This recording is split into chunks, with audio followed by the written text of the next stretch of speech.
Are the Big 12 and the SEC conferences abusing their power, or is their eye on a larger prize, Mason? If you haven't heard, which of course you have if you're watching the show because you're a real college football fan, you're a real one.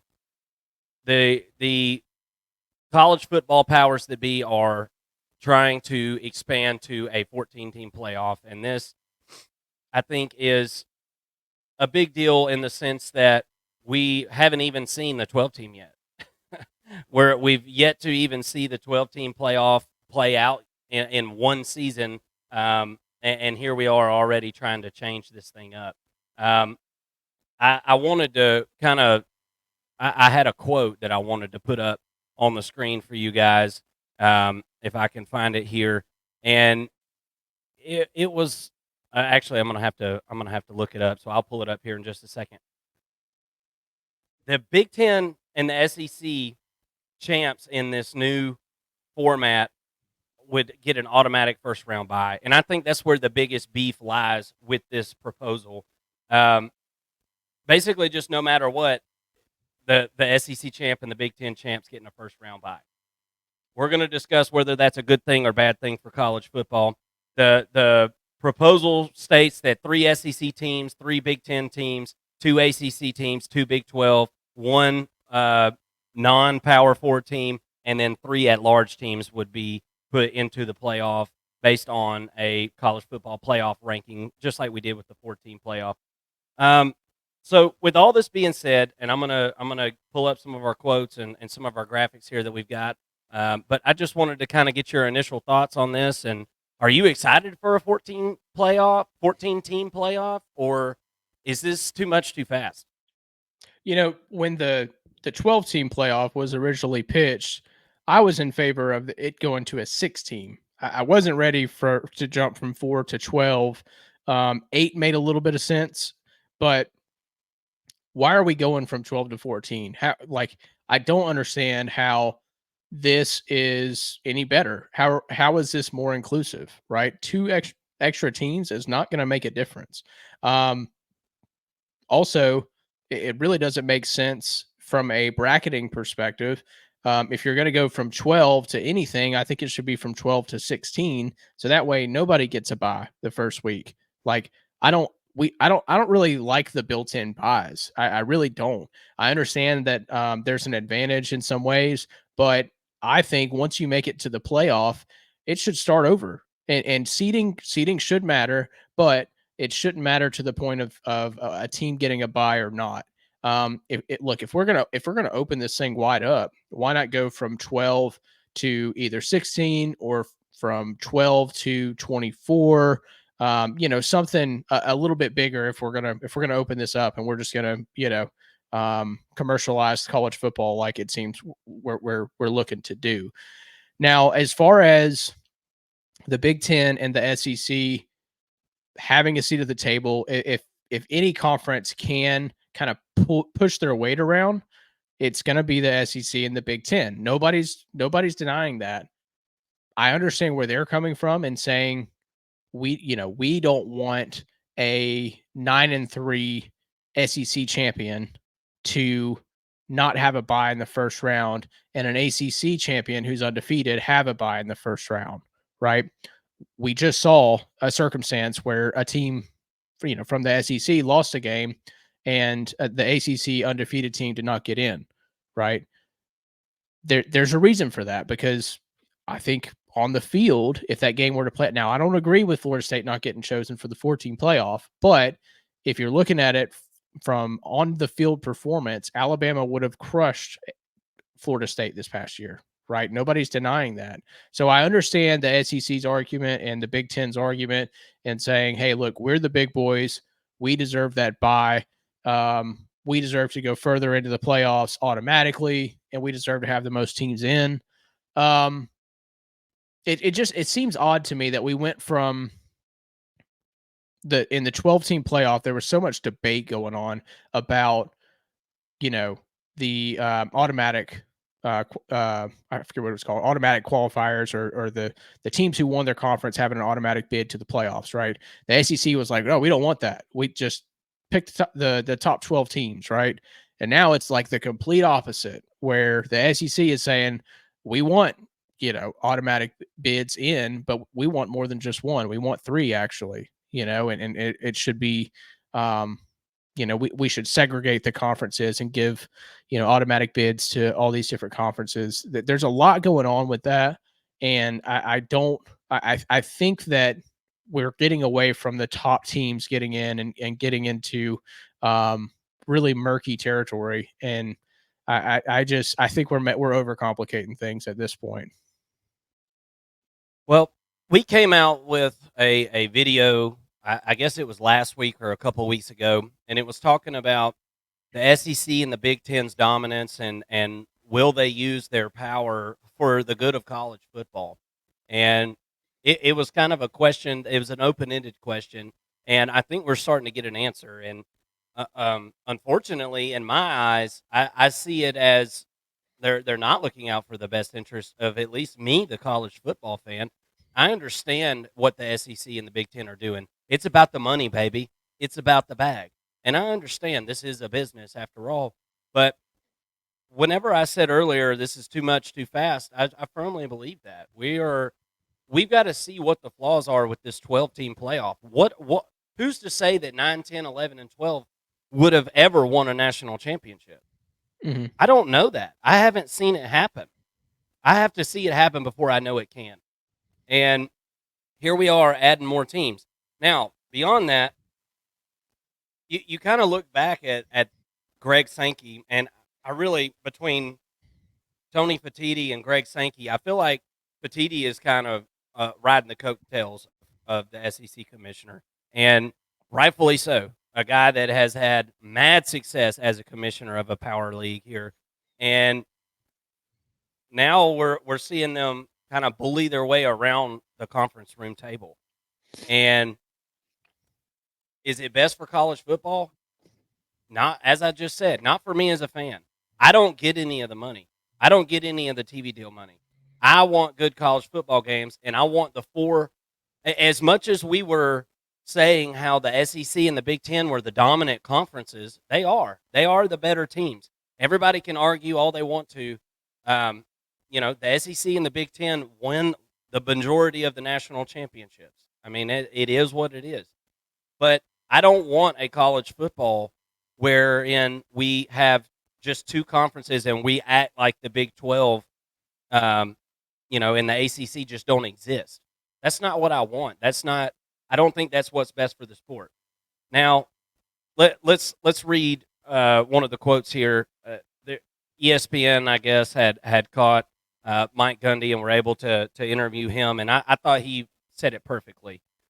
Quote, a playoff format that guarantees a first-round bye to any team, division, or conference before the season starts is unheard of in any sport as far as I'm aware, Gundy told ESPN. Based on the premise proposed, a team could be undefeated and ranked number one in the country and still not receive a first-round bye because teams were awarded one before the season ever began. We need to let the teams decide it on the field and reward those who are most deserving. I could not agree more with the mullet himself, Mason.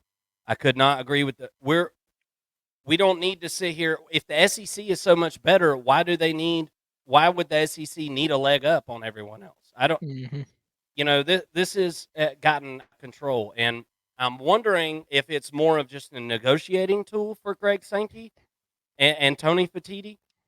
And then on the other hand of it, Mason, I'm starting to wonder, is there not about to be two power leagues like we talked about earlier in the offseason?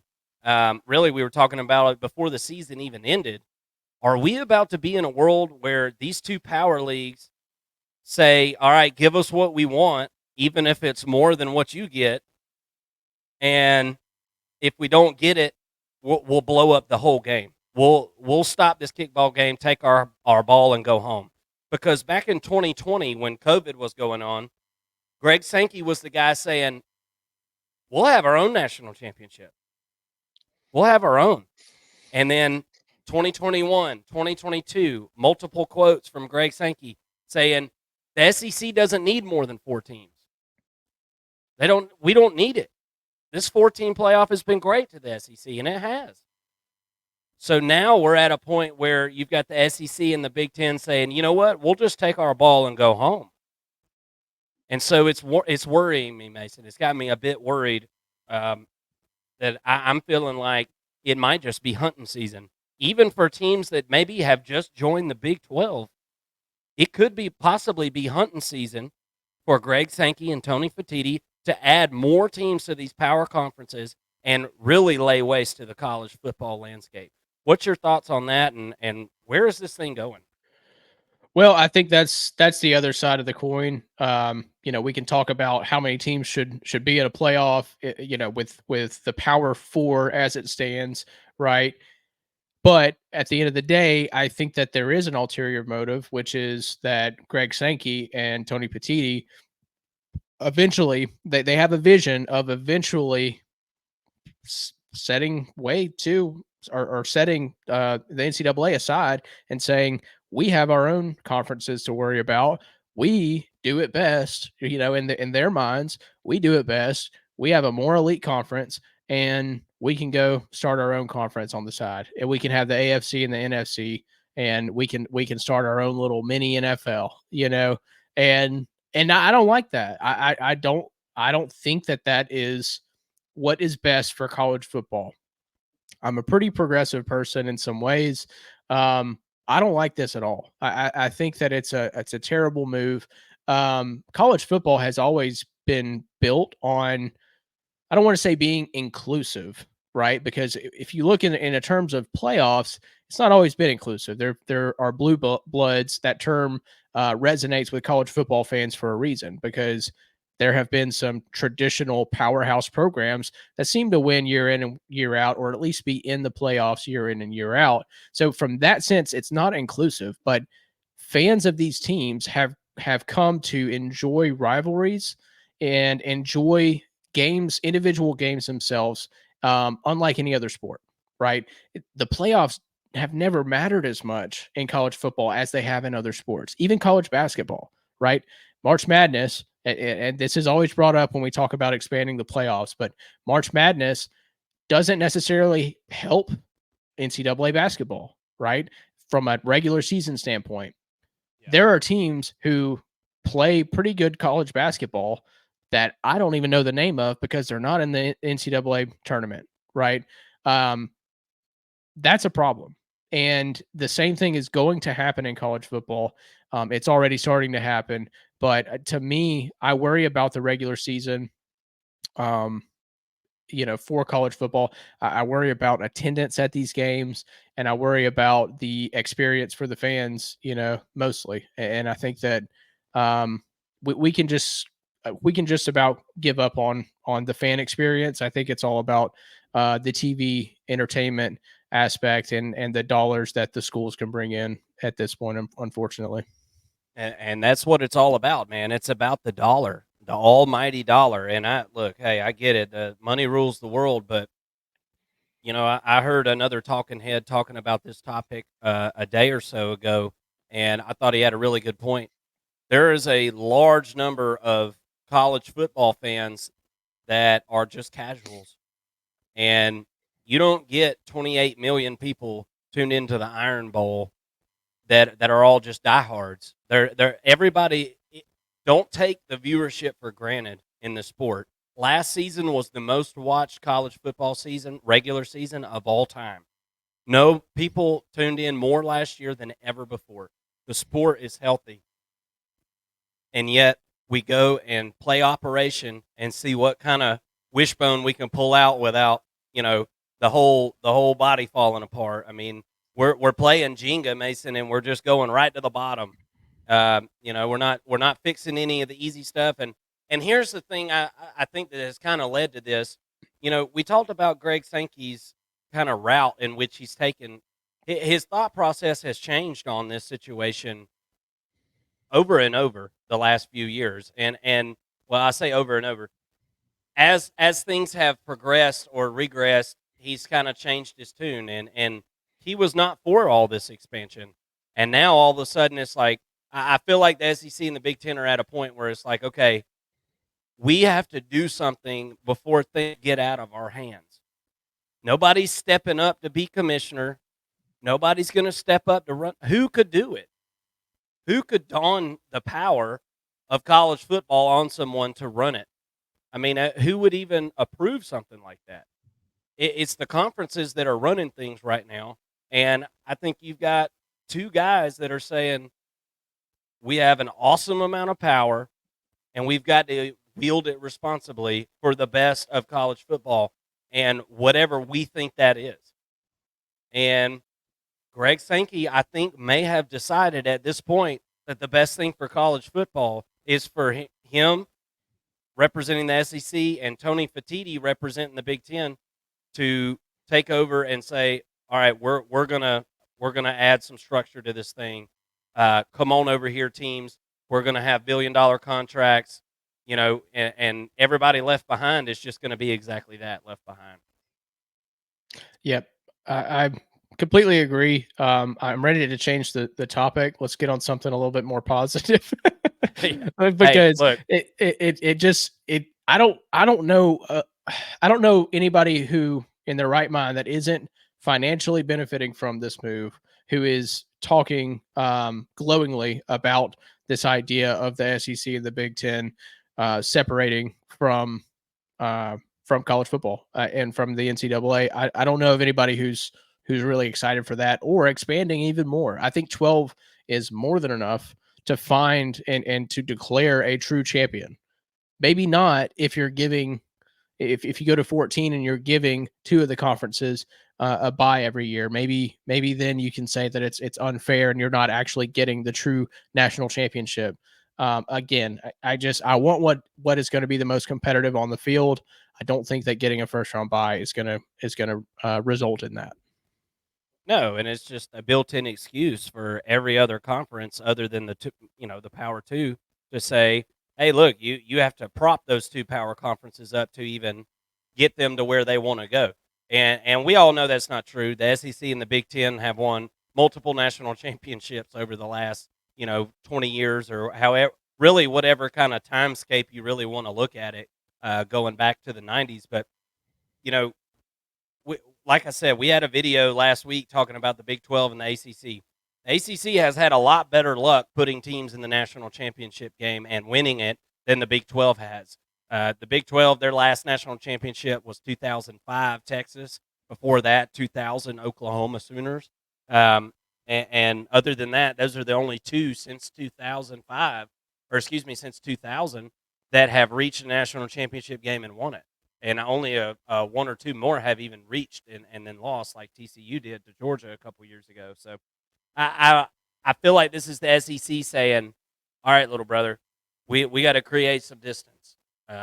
And I don't know why the SEC feels as though it would need to distance itself unless it was creating a top shelf and a second shelf and decided that it wanted to pull some teams from that second rung up to the top rung, namely from the ACC, Florida State, Miami, Clemson, uh, from the Big 12. I think maybe even Utah.